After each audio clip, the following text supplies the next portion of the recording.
Graça e paz, amados irmãos, vos saúdo em nome do Senhor Jesus. Como temos vindo a falar, estamos tratando de tema ligado à tradição, hábitos e costumes. Já falamos do que é tradição, o que são hábitos e costumes. E falamos acerca da adoração aos mortos, acerca do lobolo. Mas alguns pontos nasceram por causa dessa colocação. Então, hoje estaremos trazendo alguns esclarecimentos com relação à nossa última conversa que tivemos com relação à visita às campas e também o lobolo, se é imposição ou gratidão. Oremos, amados irmãos. Bom Deus e bom Pai, te adoramos, glorificamos o teu nome, exaltamos o teu nome. Engrandecemos o teu nome porque tu és Senhor, o Rei dominador, o Senhor da glória, o Senhor dos exércitos.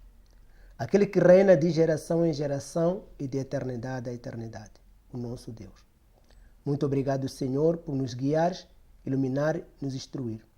Sê conosco, Senhor, nos ajudando, Senhor, na explanação, na explicação e na compreensão. Fazendo assim, o teu nome será glorificado, o teu nome será exaltado. No nome de Jesus nós oramos, na esperança de receber. Amém.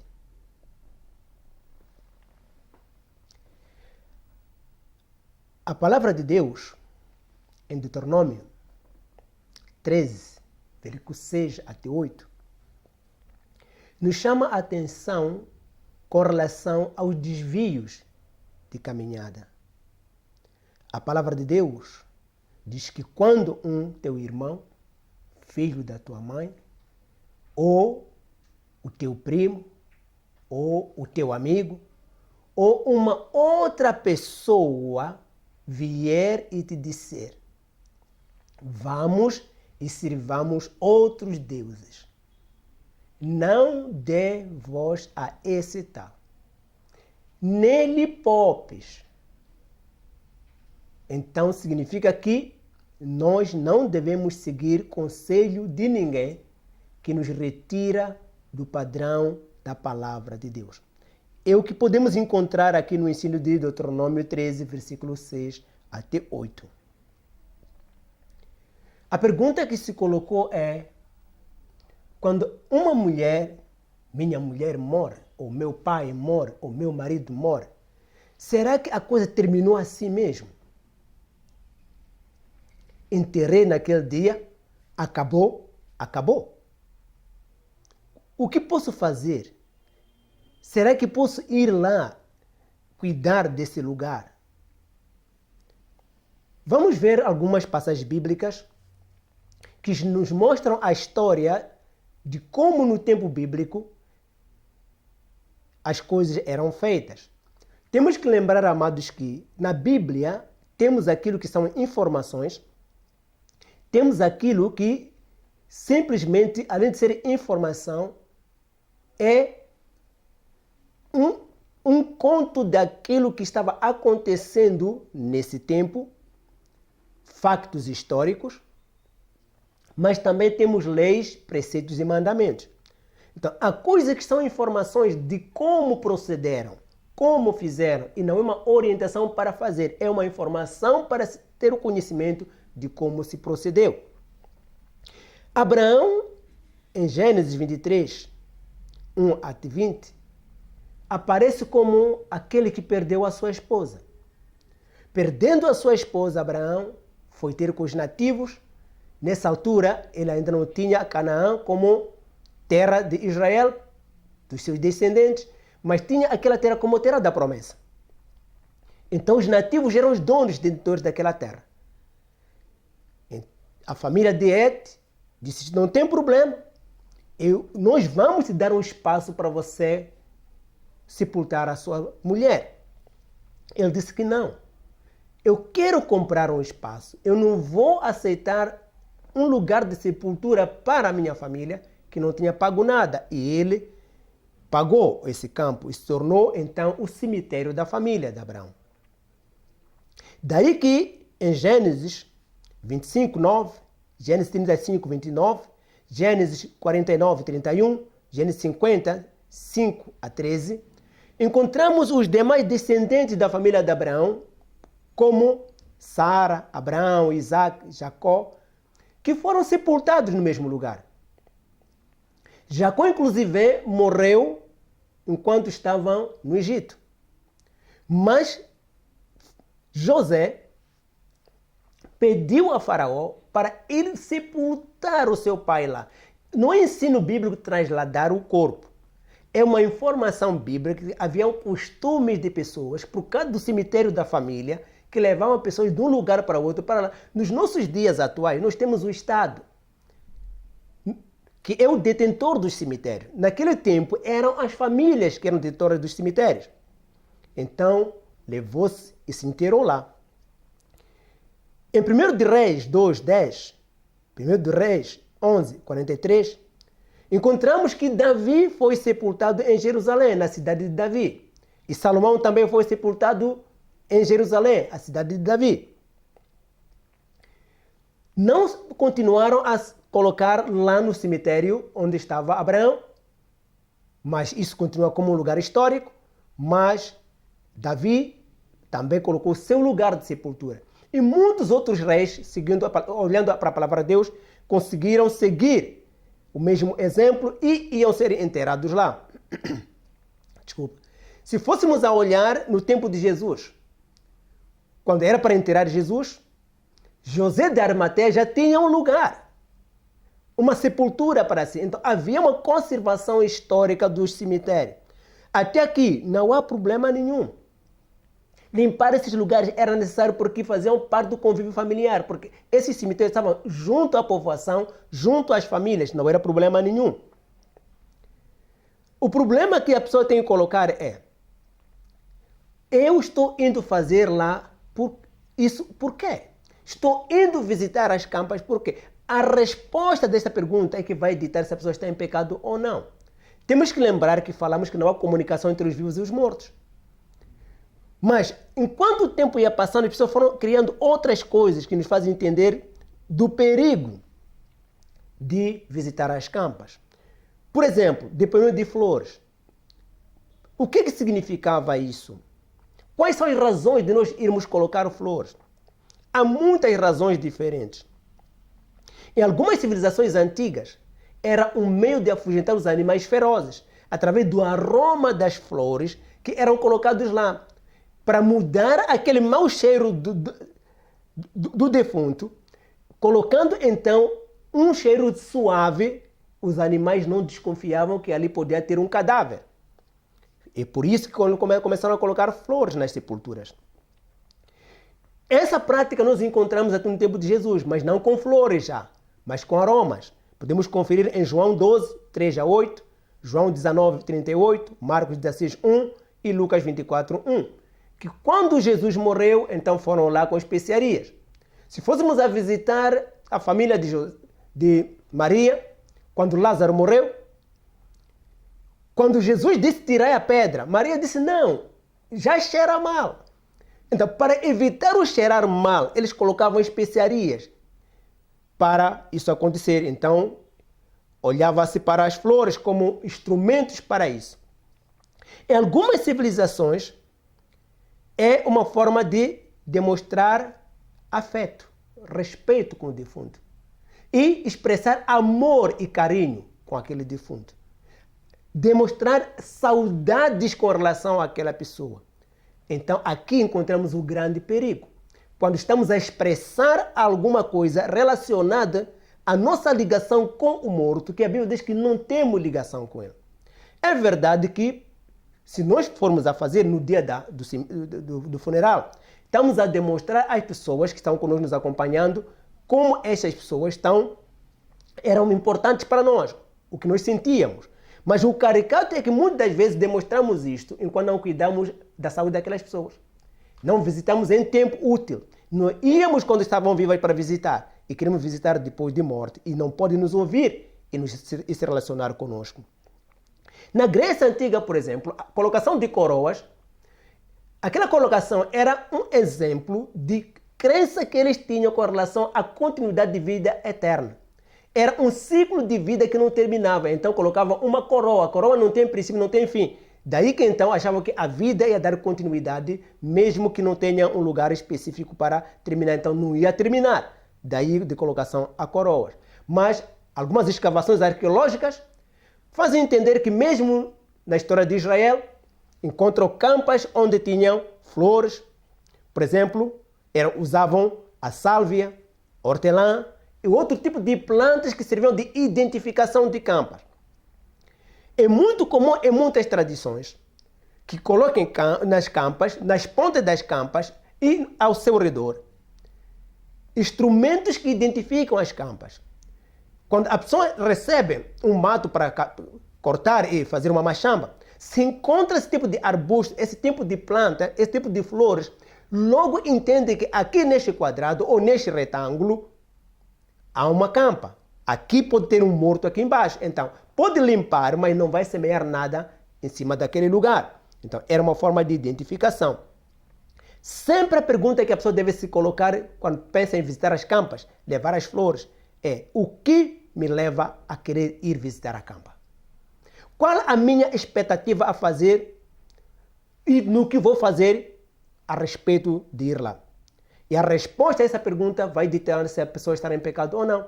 Basta sentir alguma motivação, alguma afinidade para fazer isso e esperar algum ganho ou algum favor, logo esta atitude é pecaminosa. Então, qualquer gesto e atitude que a pessoa realizar no túmulo ou na campa, esperando algum ganho ou alguma satisfação ou interna ou externa, isso já é pecaminoso. Devemos a todo custo evitar o mal e a aparência do mal. Porque se alguém me vê eu a fazer isso, é histórico, é verdade. Mas está passando numa outra rua ou no outro quarteirão a ir no funeral. Como é que a pessoa vai entender que eu que estou fazendo está relacionado à informação histórica? É muito perigoso. Temos que evitar o mal e a aparência do mal. Mas, acima de tudo, a congregação, a igreja, tem que ter um preceito claro que servirá de guião para orientar a conduta da congregação e dos crentes com relação a estas verdades. Em Atos 15, 28, está escrito o seguinte: na verdade, pareceu bem ao Espírito Santo e a nós não vos impor mais encargo algum, senão estas coisas necessárias. Então, é preciso que cada um de nós invista em informação clara para que as pessoas possam saber como se conduzir. Agora chegamos ao lobolo. Lobolo, um ato de gratidão ou uma imposição. Amados irmãos, temos que lembrar sempre, o homem principalmente tem que lembrar, que todo ser humano é ensinado a expressar gratidão quando recebe algo. Todo ser humano é ensinado isso. Diga obrigado. Não diz nada? Ainda é criança, mas sempre implicamos com aquela criança até incutirmos a formatação de que a pessoa tem que saber agradecer. O que acha uma mulher, acha uma coisa boa e alcançou a benevolência do Senhor. Provérbios 18, versículo 22. Então, quando a pessoa vai a uma família, encontra uma mulher, tem que lembrar que encontrou uma coisa boa. Algo que merece dizer muito obrigado por ter preservado e conservado esta coisa boa para mim. Não é coisa no sentido verdadeiro de coisa. É uma expressão forçada para dizer algo especial. Algo totalmente que me vai fazer me sentir tão bem e honrado. Lembrando o servo de Abraão, em Gênesis 24, 46, 54, de bom grado, quando lhe cederam a mulher para o seu senhor, de bom grado entregou os presentes. Isaac não estava lá, mas o delegado para ir buscar mulher para Isaac, quando recebeu isso, de bom grado deu. Então, todo homem que quer receber uma esposa deve saber agradecer aos progenitores dela por tudo quanto fizeram a seu favor, para tornar a ela a mulher que ela é. Lhe nasceram, lhe criaram, lhe deram educação, cuidaram de saúde, lhe formaram profissionalmente, pagando comida, vestuário, transporte, propinas, etc, etc. Não estás a levar uma coisa qualquer que caiu do nada. Não. Estás buscando alguém que alguém cuidou e preparou para a vida. E esta pessoa estará a compartilhar a vida contigo agora.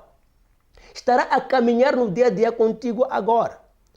É verdade que tanto o lado da família do noivo como a família da noiva devem estar gratos porque encontraram um genro formado e tudo mais. É verdade tudo isso. Mas a pergunta é, quem está entrando num ganho? Quem está recebendo para um convívio permanente? É a família do noivo. É certo que sairá, deixará. Mas se formos a perguntar, os filhos vão pertencer a qual família? Que vão nascer a esta família.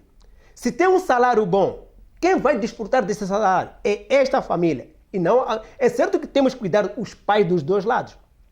É bíblico. Qualquer casal que não está cuidando dos pais está falhando com um dever bíblico de promessa, com uma ordenança bíblica de promessa. Honrar os pais. Então, tanto o genro como a nora devem cuidar muito bem dos seus sogros e suas sogras. Agora, se nós encontramos uma família onde há uma exigência clara, uma imposição, não é um ato de gratidão, não é eu dizer, olha, eu encontrei algo bom.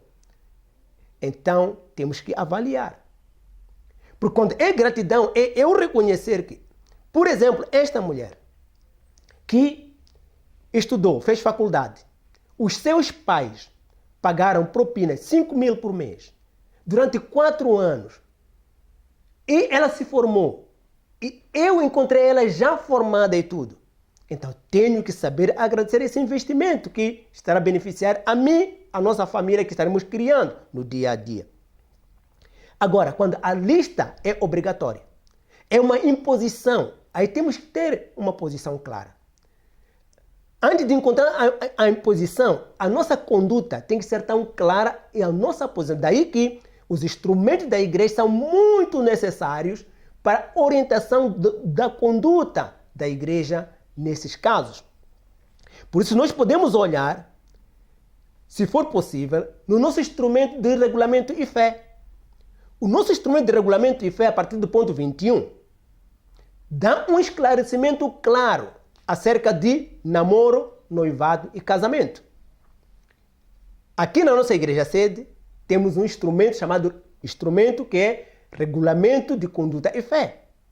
Visitando esse instrumento, podemos encontrar a orientação clara. Então, a partir do ponto 21, temos namoro, noivado e casamento.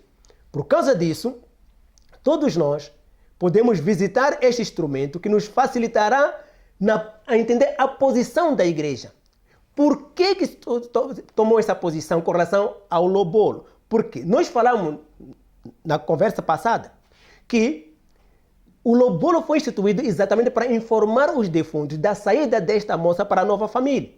Se o assunto é esse, temos que ter o cuidado de não obedecer e entrar nisso, porque vai ser contra a vontade de Deus. Agora, quando é imposição, é uma ordenança, temos que fazer isso a todo custo. O que temos que fazer? Negociar. Temos que negociar os valores. É só olhar se tem bebidas, tem rapé ou tabaco, que nos dão indicativo de que o objetivo aqui é invocação. Mesmo que não tenha esses utensílios, se vocês pedem, não precisamos lobolar, queremos casar, e a todo custo tem que se lobolar. De alguma maneira, está a fazer entender que esta exigência tão clara, que a todo custo tem que lobolar, vai criar problemas sérios. Há algum cumprimento, há um ritual que está se exigindo a se cumprir em nome de gratificação. Então, é preciso ter discernimento. Então, a posição dos irmãos crentes deve ser tão clara na família, de modo que possam negociar valores e a igreja tem que ajudar neste envolvimento para encontrar uma saída saudável. Então, a gratificação, sim, mas imposição, não. Por quê? Porque imposição leva dentro de si mesmo esta obrigatoriedade de informação cultural com relação à ligação com os mortos. Então, temos que orar, buscar a face do Senhor para acharmos graça e podemos servir melhor ao Senhor, de tal maneira que o Senhor seja glorificado e exaltado. Amados irmãos, vivemos em sociedade de misturas. Casamos com pessoas da igreja, mas enquanto suas famílias não são da igreja. Então vamos sempre ter dificuldade em alguns aspectos. Mas graças a Deus por Cristo Jesus que nos dá a possibilidade de sermos instruídos, iluminados e capacitados. Então, amados irmãos, eu que puder dizer de forma breve para terminarmos o assunto que tínhamos ficado por terminar na nossa colocação. Que Deus possa abençoar a cada um dos irmãos e saber ser grato, mas também saber negociar quando os valores não são conforme o que é estabelecido pela palavra de Deus. Oremos, amados irmãos. Bom Deus e Pai, te adoramos. Glorificamos o teu nome, Senhor. Ajuda-nos, Senhor, que em tudo quanto fizermos, Senhor, quer comamos, quer bebamos ou façamos outra coisa qualquer, seja para a glória do seu nome. Sê propício para conosco, Senhor, nos abençoando, nos guiando e nos transformando em tudo. No poderoso e glorioso nome de Jesus nós oramos, na esperança de receber, te agradecemos, Senhor. Amém. Deus abençoe ricamente, amados irmãos.